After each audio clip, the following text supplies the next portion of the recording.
forgot to take my gum out. Here? Never have a napkin in my gum. No, we're too close, but I'll. Hi there, it is 4:30 PM on Tuesday, October 19th, 2021. We'll call the City Council meeting for the City of New Ulm to order. Item number 1, consent agenda. Councilors, what are your wishes? I'll offer a motion to approve those. Second. We have a motion and a second. Any more discussion? Those in favor say aye. Aye. Opposed? Motion carries. Item number 2, 2.1, public hearing on the reassessment of the unpaid Lakeside Village 2005 and Dakota West 2000 special assessments. Councilors, this is the public hearing for the reassessment of lots within Lakeside Village Edition and Dakota West Edition. We have a number of lots in Lakeside Village assessed with a reassessment amount of $9,748.59. And then a number of that improvement includes sanitary sewer, water main, sewer and water end services, storm sewer, the quality pond grading, aggregate base, and site grading. And then the second assessed amount is $2,917.88. On those benefiting lots, it was only site grading and the stormwater quality pond. So that is the difference in those assessment amounts. The 2007 Dakota West assessment amount is $25,921.51, and that is all utility and gravel roadway improvements. So it'd be my recommendation at this time to open to the public hearing. My office has not received any written or oral objections to the assessments. Thank you. This is a public meeting. Would anyone care to be heard?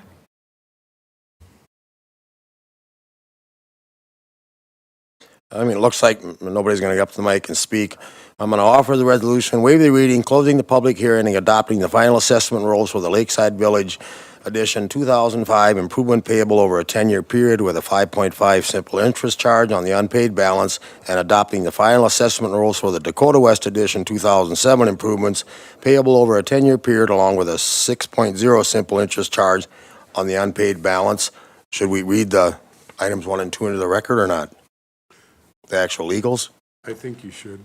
Okay. I was going to suggest that. Yep, and that includes 2005 Lakeside Village Edition, $9,748.59, each on Lot 20, Block 1, and Lots 2 through 4. Block 5, Lakeside Village Edition, Phase 1, sanitary sewer, water main, sewer and water end services, storm sewer, storm water, quality pond grading, aggregate base, and site grading improvements.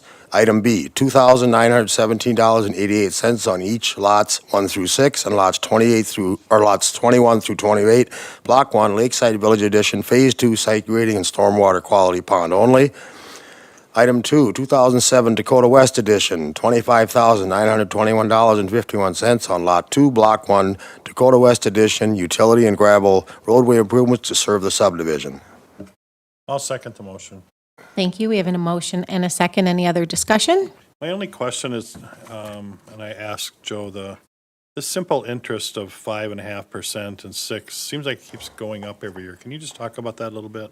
Those assessment percentages or the interest rates are set based on our bonding rate. So whatever we get for bonding percentage, the finance department typically adds a percent to 2% to those rates. Just for comparison, the next public hearing we have, that rate is at 2.6%. So it really just follows our bonding rate. Have we ever had 6%? In 2005 and 7, we had some high rates on the Okay, bonds. I just don't remember it that being high. Thank you. Thank you. We have a motion and a second. Any more discussion? Director Jorgensen, please call the roll. Councillor Schultz? Yes. Councillor Christian? Yes. And President Becker? Yes, motion carries. Item number 2.2, public hearing on the final assessment rolls for the 2020 utility, street, and alley improvements for the Group 1 project. Thank you, Madam President, City Councilors. This would be the public hearing for the final assessment rolls on the 2020 Utility Street and Alley Improvement Project. It'd be my recommendation that we go through each location and then see if we have any comments from the public. Again, my office has not received any written or oral objections to the assessment amounts. Thank you, Mr. Stadheim. Yes, it is a public hearing. If anyone would like to be heard when we go through these, you're welcome to come to the mic and state your name and address for the record. Number 1, Front Street from 3rd Street South, or 3rd South Street to 7th South Street.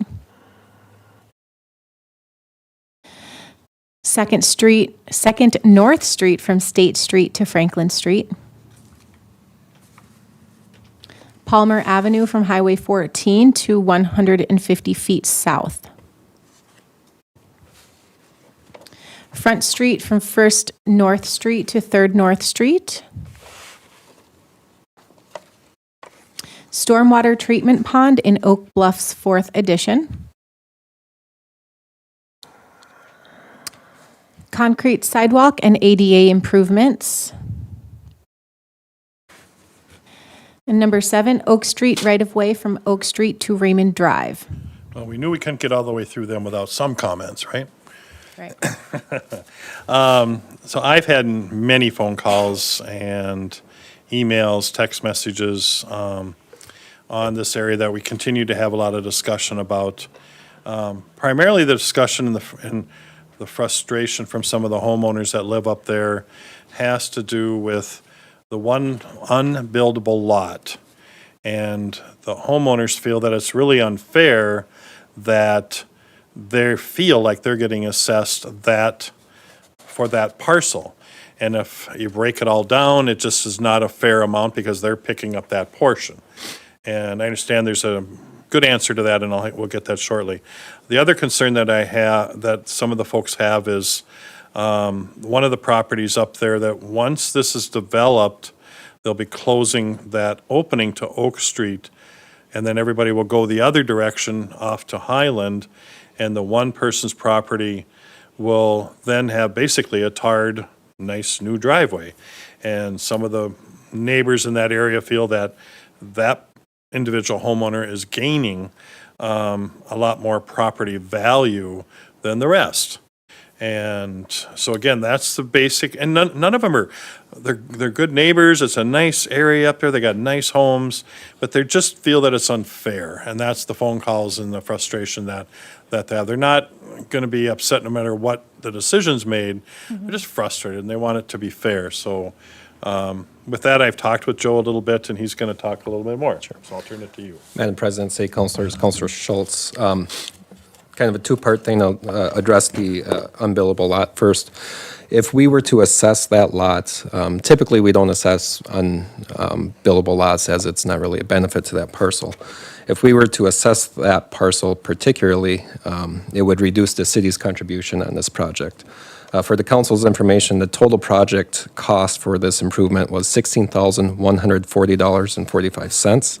The amount we have assessed is $11,825. So the city is contributing 27% of this project cost. Initially, during the preliminary assessments and the project hearing, or the public hearing for the project before it was constructed, it was our intent to assess 100% of this project cost. So due to the higher construction costs, we felt it was fair that the city pick up pretty much that overage for that project cost. And if we were to assess that lot, it would only reduce the city's contribution. It would not reduce the assessment amount for the remaining parcels. Secondly, there was a parcel up there that did not get assessed as well because they previously paved pretty much their driveway. It's the first lot in off of Oak Street. They did that work themselves, and we did not see that as a benefit to that parcel to assess them because they previously constructed their own, what we'll call driveway extension on their own. Let's see, and then what am I missing? No, I think so the first parcel, you're saying the city, if it would have been assessed onto that lot, the city would have paid for that, not the homeowners in that development. Yeah, we would have just reduced the city's contribution from that So 20. no homeowner is paying for the assessment on that empty lot, unbuildable lot. Yeah, in essence, we would have reduced that 27% contribution from the city towards the project and reduced that to 20% or whatever that would have equaled out to. And the second one, you're saying basically because they paid for the tire themselves, that you're not assessing them. Correct, yeah, they did only in front of their driveway, they didn't do their whole frontage, but So we, they assessed that other piece that's not tarred then? we didn't assess that parcel at all because of, they did not, in my mind, they don't receive a benefit because they won't use that parcel that's not in front of their drive, or they won't use the newly paved portion because it's not part of their driveway access. Okay. And you said that there's plans to kind of close off that entrance as it is now? That really depends on. Best question ever. Yeah, that depends on the landowner and their plans and future development plans. You know, they may come in to develop and open up some lots for development, but it would be a gravel roadway with utilities. And until such time that's fully developed and we get paving and curb and gutter, I frankly don't see that happening anytime soon. So I believe these property owners will receive quite a few years of benefit from this improvement. Right. A little history with that. I remember 10, 15 years ago when this was platted, that was discussed. This is going to be an issue when we do some improvements. It was. And it has been. It has been. I mean, it's something counselors 10, 15 years ago knew was coming. Yep. Eventually. But if I'm understanding everything correctly, they're being assessed a correct amount and not incurring additional cost because of that unbuildable lot, number one. Correct. Number two, while it is kind of that we're stating that it's part of the plan, that at some point the access road that they're using now might be different and they might have to go around the other way.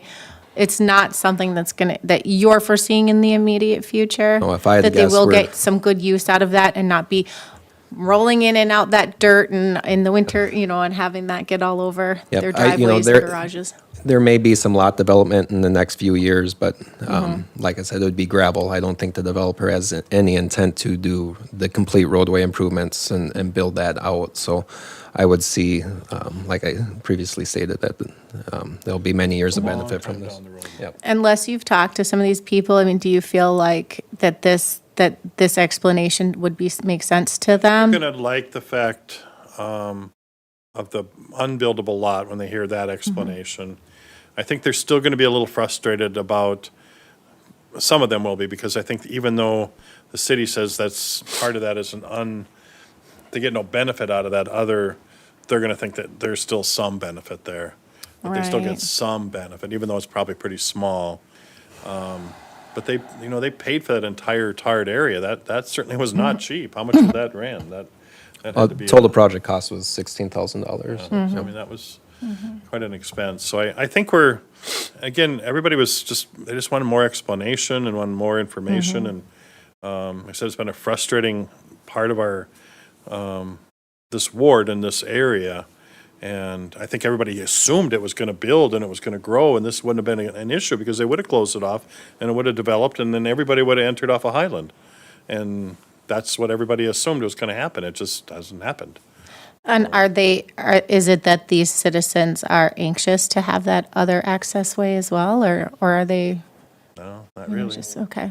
Because I was going to say, it's kind of a nice little way to get in there and, Well, it was a couple of years ago when we had battled it out because it was gravel and everybody was upset about that and how it was messing up their cars and their roads. And, so the city was nice enough to fix that piece. So Yeah. I think we're good. okay. And Madam President and Councilors, I think that the city engineer has accurately stated the legal situation with respect to the decisions on these assessments, because the overriding application is what is the benefit to the property owner. And when you have a property owner who has already paid to have their street or their part of it paved, it's pretty hard to argue that there's an additional benefit.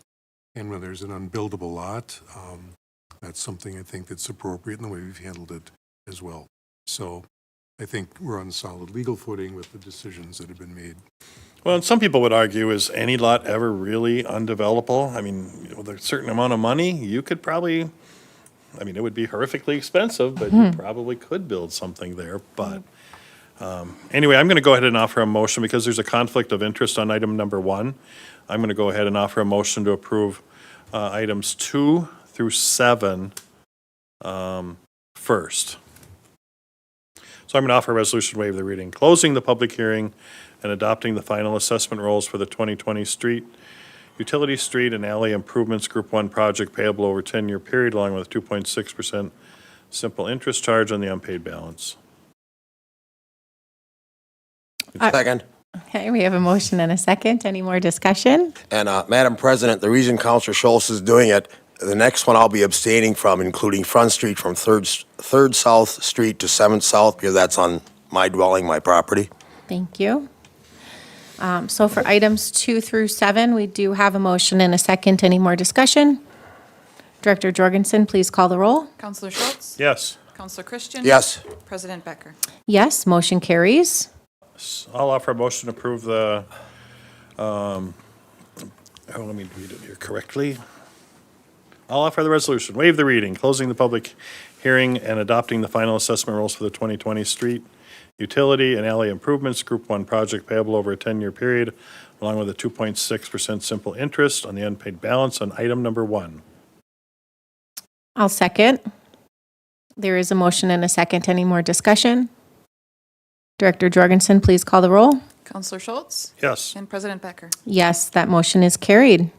Item number 2.3, public hearing on the special assessments for 2020 and 2021 snow and weed removal and sidewalk repair. Counselors, this is the list of special assessments related to sidewalk or snow removal and weed removal as well for 2021 to date, 2021 to date. So. Nicole, is there anything really new on any of these that we haven't? Most of them aren't Just normal repeats. repeats? They're new again. That's So- what I assumed when I read through it, but I just want to make sure there wasn't anything that stood out from your end. No, there is one property on there that's A repeat. Yes.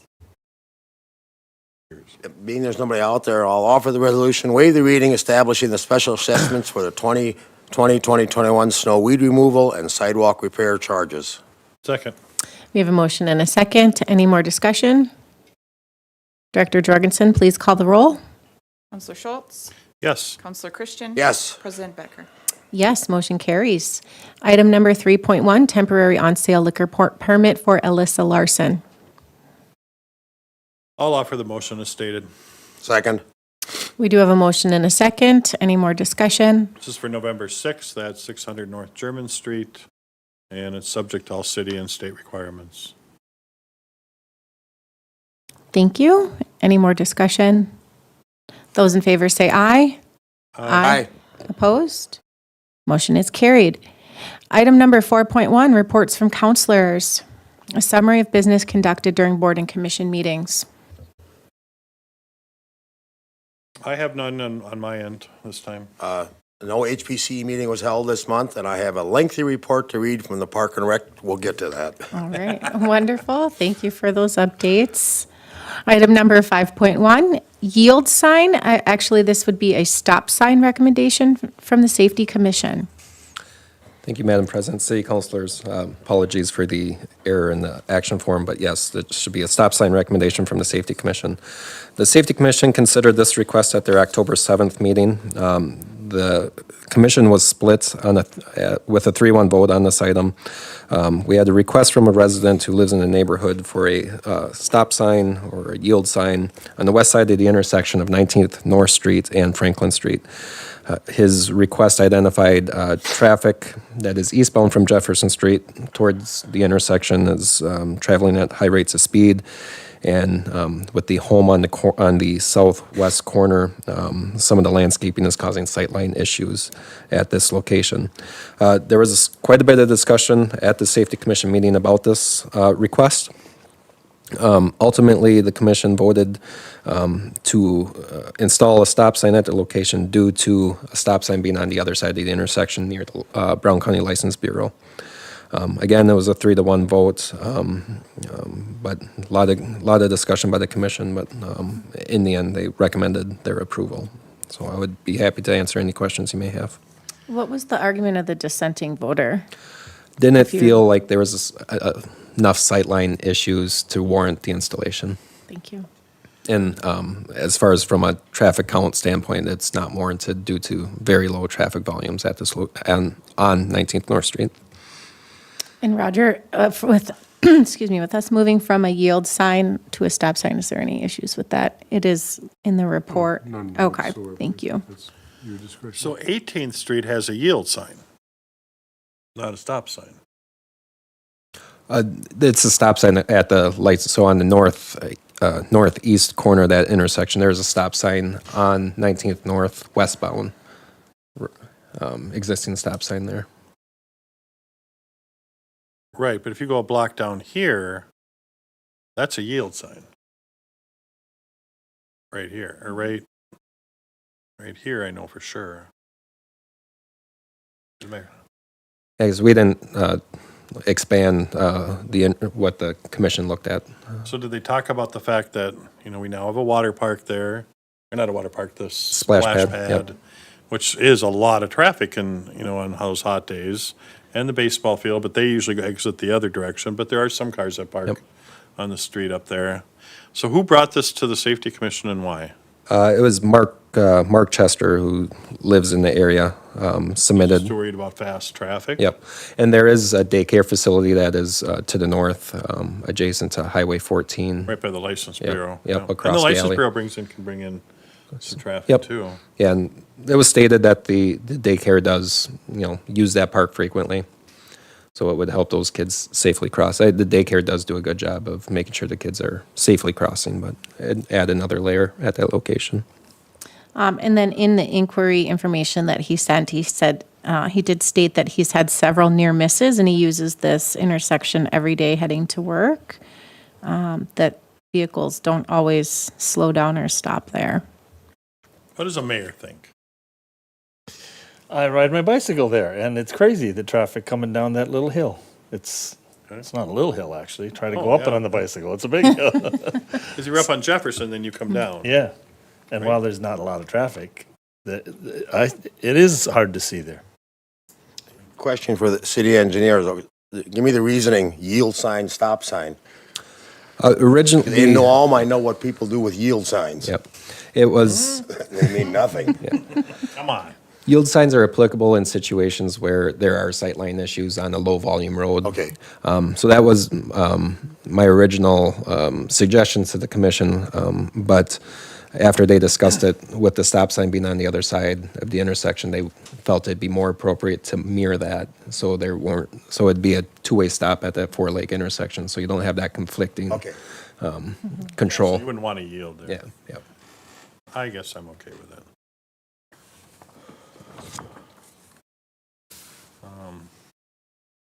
All right, I believe it's my turn. I'm going to offer the resolution, waive the reading, authorize the installation of a yield sign along 19th Stop. North, or stop sign along 19th North Street in the southwest quadrant of the intersection of 19th North and Franklin.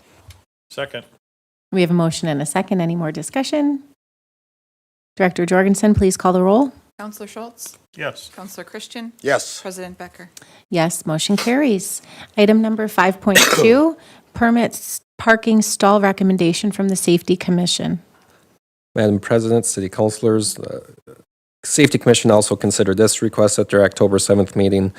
We received a request from Heidi Escalante, who lives at 1000 Center Street. She does not have a off-street parking curb cut or garage at her residence, and she has a son in a wheelchair, and she does not want unloading to happen on Center Street due to the high traffic volumes. So she requested either handicap parking signage or permit parking signage adjacent to her home along Jefferson Street. After discussion with her, her preference was to switch to a permit parking stall, as when I explained to her that anybody with endorsement could use a handicap parking stall, she would rather have that strictly reserved for her and her wheelchair-bound son. The commission unanimously recommended that City Council approve this request, with the condition that if she moves, she notifies the city so we can remove that sign. I'm glad you had that last part because that's came up in the past about how do we track these if the families move, sell their property, and we still have this handicap spot sitting there, and I wonder, and then I think I remember right that the city really hasn't tracked them over the years? The parking enforcement officers, I believe, kind of track that. Okay, they would know where they're at, yeah. They keep track of the permit stalls and things like that. Okay. Okay. I'm going to offer resolution, waive the reading, approving the installation of the permit-only parking stall along Jefferson Street for 100 Center Street with noted conditions. 1,000. Second. 1000 Center Street. 1,000, sorry. Thank you. We have a motion and a second. Any more discussion? Director Jorgensen, please call the roll. Counselor Schultz? Yes. Counselor Christian? Yes. President Becker? Yes, motion carries. Item number 5.3, Sister Cities Commission sign request. Presented by Mr. Sweeney. Seabuck. No, Mr. Seabuck. Let Dave. Good afternoon, Madam President, councilors, and staff. I am speaking on behalf of the Sister Cities Commission. We have interest in putting up some signage. In your package, you should have one of these copies. It's 72 inches long by 18 inches high. The reason behind it is that a few of the commissioners have traveled to other communities, and most notably, a sign similar to this exists on the bridge over the Donau between Ulm and Neu-Ulm, announcing that you're entering New Ulm or Neu-Ulm, and they are sister cities of Ulm and New Ulm, Minnesota. I've seen these also in the United States in other locations as those people have been excited about their programs, and we are very excited about ours, and we feel that noting this to the public as they enter the community enhances the heritage and the program itself. So that is the reasoning behind the sign. We have investigated the cost of it. The same company that produces your city street signs quoted $107.31 per sign if we do a lot of 3 or 4. The placement of the signs that we are requesting would be at the Highway 1415 Y gateway into the community, coming in from the west on 14, coming in from the south on Highway 15, 68, and eventually 37 on the southeast corner of the community when things come to pass there. And there we would be looking at placement where the mini golf course used to be. We've had an opportunity to discuss the sign placement and the rules of placement with our engineer, Joe. He's been very helpful. His suggestion, or through discussion, we came to the thought that placement of the sign could be under the New Ulm population sign on 1568 coming in from the south, on Highway 14 from the west. There presently is not a sign at the Y, but it was investigated with the DOT, and they would install on their standards for a $200 fee this sign. There is no sign presently for entering New Ulm because of the movement of things on the 37, is that correct? So we would incur whatever costs the city forces would require on that.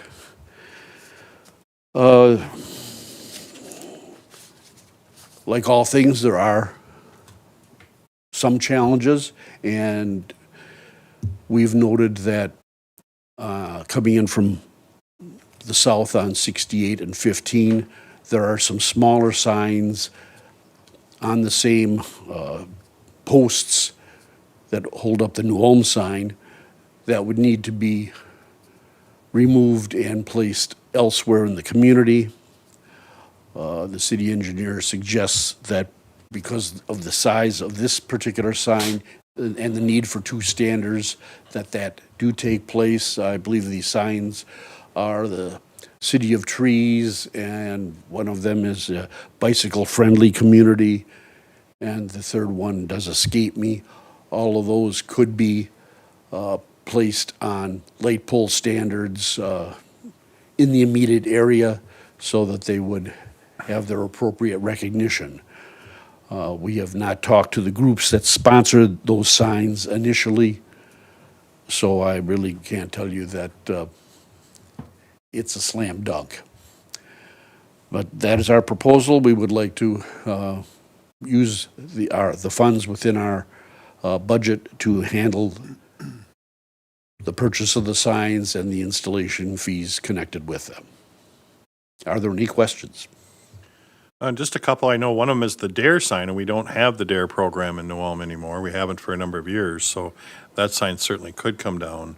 But if that comes down, you're saying there's still not enough room for your sign?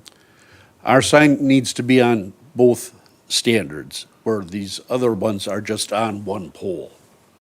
And so with all that, there's still not enough room, is what you're saying? I'm going by the recommendation, of Madam- Joe's recommendation, if you Madam will. President, City Councilors, I reached out to District 7 staff on this from MnDOT, and they would allow the use of the existing posts that are in the ground and stringers that are currently in place, but due to the size of the sister cities sign request, the additional signage would need to come down. It just wouldn't be supported with their standards, with the additional smaller community recognition signs. So what is Tree City USA? Is that some acknowledgement we got many years ago? I believe it was recently renewed. I'm not sure how many years ago that was, but it is something that was Tom says it's ongoing. yep, annually. Okay. Okay, good. And I Viking one, think that was every 5 years, 4 years. recent.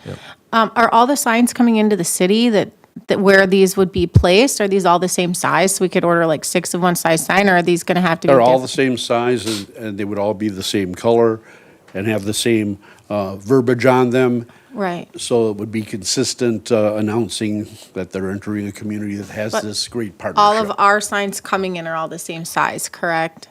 On the, I believe so. I Okay, can't, like, yeah. yeah, okay.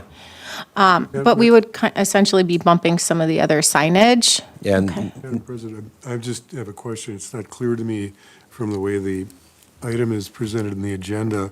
The last sentence says, "The Sister Cities Commission will need to contact said organizations to discuss the potential removal and relocation." But the action item would be deciding to remove their signs. Correct. So I don't know That's if how I this is a understood that. condition Right. precedence, or you get input from them, or? I'm Right, just not clear. Yeah, no, I wouldn't I was kind of going to go there too, just saying, hey, wait a minute. wait until, They're saying basically, take your signs off so we can put ours on. And is that fair? Or is it more the other way? This group finds their own way of attaching their signs on their own poles. I don't know. Or this goes on its own pole. yeah, Goes on its own pole. goes on its own. And I, Madam President, City Councilors, I think what led us, the discussion kind of to this suggested route was the MnDOT standards have recently changed. As you probably noticed along the highway through town, all the square tube posts and break-off attachments to these new posts are the new MnDOT standards, and they're very expensive. I think just the hardware cost is 3 or 4 times of what a regular U-channel post would be. So in order to keep costs reasonable for the Sister Cities Commission, this came up as an alternative during the discussion. And with the size of the other signs, the Tree City sign, the bicycle-friendly signage, those are sized small enough where we feel we could either put them on additional other signs as we're entering the city, or even light standards, where it wouldn't be, unnoticeable or things like that. But Any of those groups been contacted yet, or how does that work? Or, Tom, I'm gonna maybe ask you in the back if you have any, do you have anything to do with like the Tree City USA or the bike signage? I just was curious about where those signs all, I mean, I know I've seen them, so. Oh, sorry, right behind you. Sorry. Tom Schmitz, Park and Recreation Department. President Betker and councilors, the Tree City USA signs go through the Tree Advisory Commission, and we work with the city to have those installed. Bicycle-friendly signs are up. Also, we work through the city to get those installed. I think those are the two types that Park and Rec gets involved with. Okay. There are actually 8 entrance areas to the city that have City of New Ulm entrance metal signs on, Okay. or is it actual 8 entrances. Okay. And the size of the signs, I think they're all 2-foot square. I can look that up. Yeah, that sounds about right. That does sound about right, yeah. So I wonder if we have to table this until we can get a little more info. I wouldn't want to just give one group precedence to put signs just for the uniform look over some others without talking with them first. strongly I'm not support opposed to the idea, but with everything, there's a process, and I just want to make sure that we're going through that process before we make a hasty decision on anything. That is my recommendation, but you guys get I would to agree, and I think discuss. that, thinking back, I got a picture of a group from 2009 in Germany at that bridge that he talked about. So I think we'll have visitors who are going to want to do that stuff when they come to town. So yeah, let's get a little more work on this to make sure we do it right. So I'll offer a motion to table this for more information. That. Any more discussion? Yeah. Is this the right time to talk about bringing back the service club signs? Optimus Club, Rotary, it's Lions, etc. When I go through towns that see that, and even our neighbors Fairfax has a good deal of that. Drive by, to me it says, wow, what a happening town. There's a lot of people eager to do good things in this town. They must be really cool. But maybe this can mesh with that thought.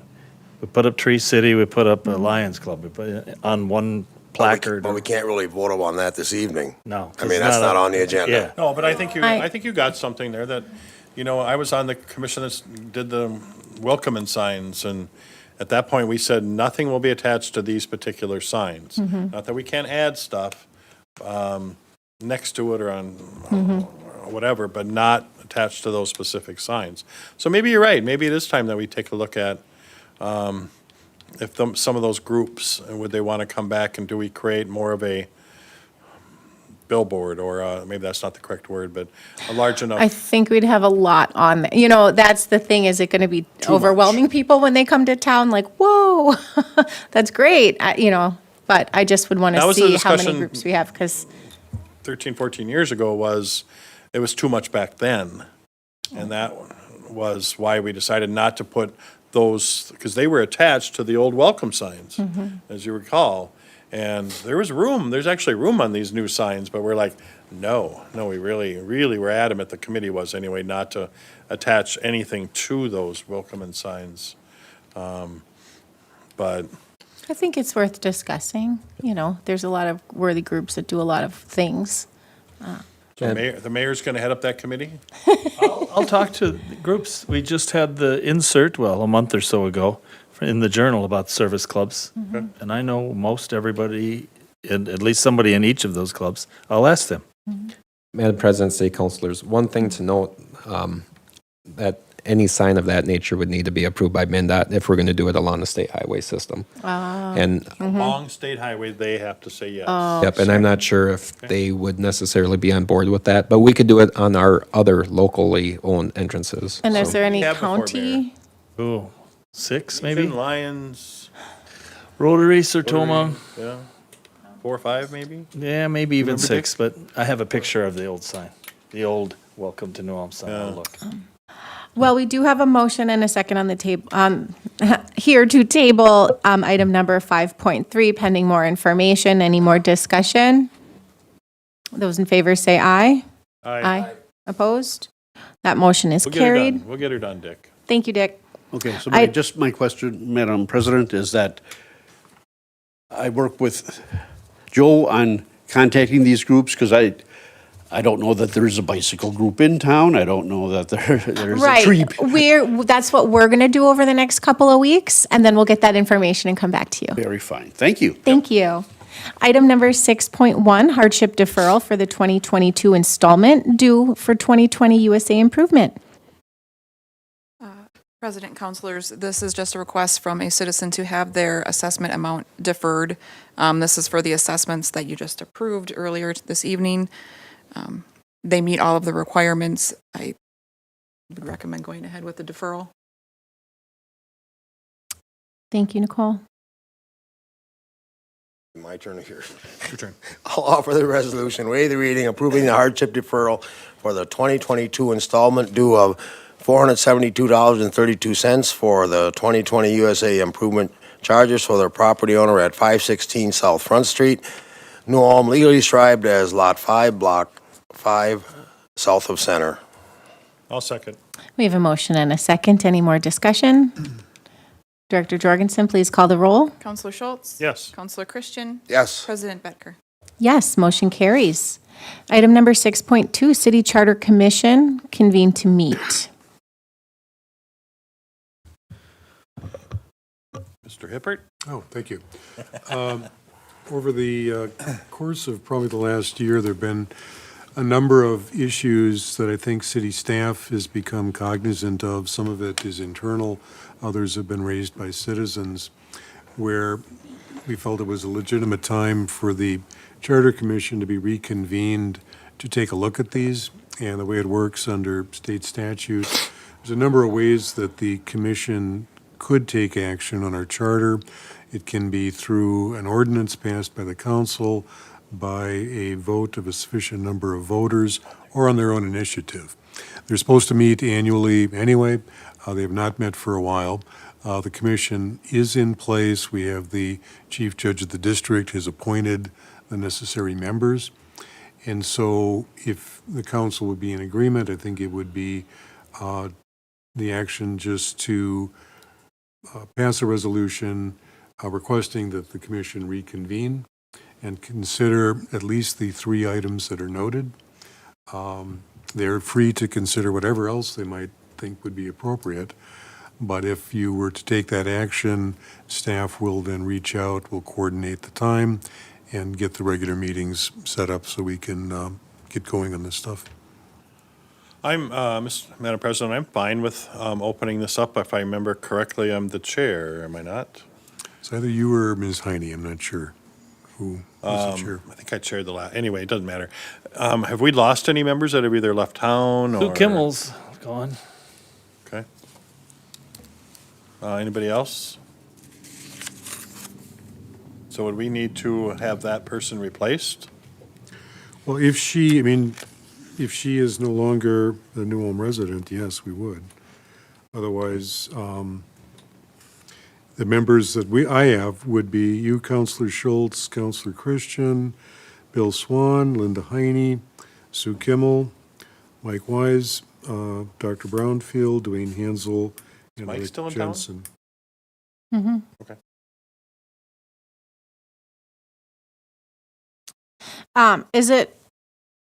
Is it okay to have multiple counselors on the Charter Commission?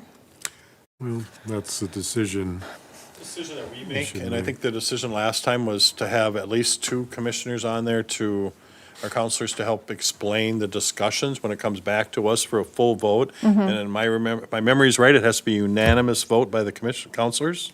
Could Roger so, take yeah. that role on? Well, I know I'm ex officio here, but, and frankly, this is one of the things, it's not one of the items listed, but I think there have been a number, more than one person who has questioned whether or not city councilors should be on all these commissions. At all.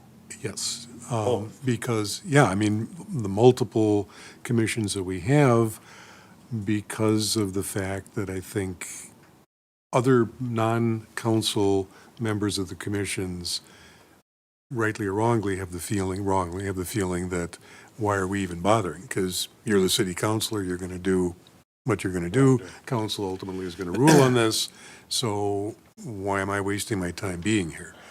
And I understand the communication part of it, Yeah. but to the extent these other people who are volunteers and spending their time, I think some of them have some concerns about it.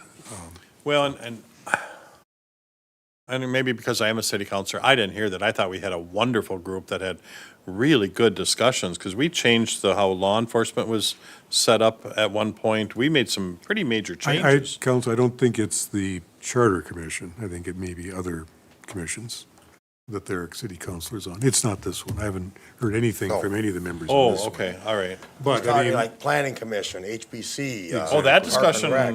yeah, Right, that's true, right, yeah. right. Yep, I've heard that. To chime in on that, as long as we're talking about, that actually came up at the Park and Rec meeting in a workshop discussion. Now, the Park Commission, actually, if, correct me if I'm wrong, Tom, expressed, yes, they want a counselor sitting on the Park and Rec Commission. Myself, all the commissions I sit on, I agree with our city attorney. It's like some people are actually influenced, like, well, yeah, whatever Counselor Yep. Christian says, that's gonna happen. Yep. And they don't what they want. engage. I have seen that at the numerous boards and commissions I sit on. So if the point would be to observe and be able to report accurately, you could do that as an ex officio member. But again, that's something, if this commission wanted to do it, they could consider it. And I would need to take a look, quite frankly, I didn't think of Sue not being a resident anymore. Well, and another issue too, Roger, is when this commission was originally put together, some were 4-year terms and some were 2-year terms. Right. So some of those 2-year terms have expired. Oh, Yeah, I would really want to look at whose terms may have April of expired 2018. to see if they're willing to serve another term of either 2 or 4 years. and then we need to get something prepared for the judge to I thought sign. we had more recent appointments in 2018. though. 2018 was the most recent minutes I have. Yeah, from I the don't think Charter we've met Commission. since then. I mean, no, from the minutes, but I mean, for the Oh, district maybe court for- oh, maybe appointment? we did. I So I'd thought have to we look did back at that. the Yeah, I council thought- meeting I from thought they had been January 1st, or reappointed. The first week of January, yeah. Yes, I didn't bring the entire file. So I think it might just be Sue, and then the question is, do we need to have a full slate for them to convene? Could they get going? And in the meantime, we could see if we could find someone. I know the League To of Women, replace it.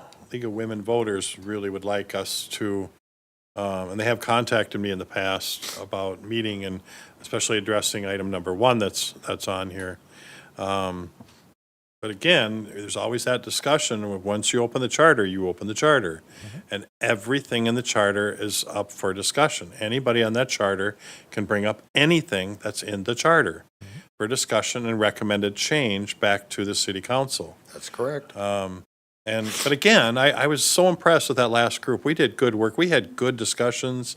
We addressed issues very well, and everybody came to the same conclusions. It was ranked choice voting that was talked a lot about. We didn't really get very far with that topic. That's probably the one that I remember that we didn't walk away one, not knowing enough about it, and secondly, not really doing anything on that topic. But the rest of the stuff, I thought we did a nice job, but I think we should meet periodically and review what's in there. So I'm going to do this a little bit differently. See where this goes. I'll offer a resolution, waive the reading, to authorize the City Charter Commission to convene in 2022, because one, we got 2 very busy months coming up, and I just don't think that it's going to be hard to get people to show up. So good old January in Minnesota, what else can you do but sit at a charter commission, right? So for the process of reviewing and revising the home rule charter. So I would recommend we start sometime in January. The only thing I would mention is the fact that the state statute says they are supposed to meet annually. And if they haven't met since 2018, we're a few years behind already. But I don't know if anything's going to happen if they don't convene until 2022. Would we also need to officially open it so that we can look at potential appointments? Or no, can we do that if it's not? Well, if you were going to, I mean, is some delay in getting a person actually appointed by the chief judge of the courts. So if you were going to ask them to convene in 2022, that would give us some time to try and fill that slot. So, I mean, that's your call on when you But- want to do it. Is Well, it worth trying to sneak in a meeting? I don't know. Yeah, I mean, if it's the state statute, I think we should at least make the attempt to do that this year. I suppose, could we meet, Roger, and have the first meeting just see who has what issues, as part of the commission, a short meeting, introduce each other again. If we have one new person, then we can introduce that person, bring everybody up to speed, and you could bring everybody up to speed on the rules.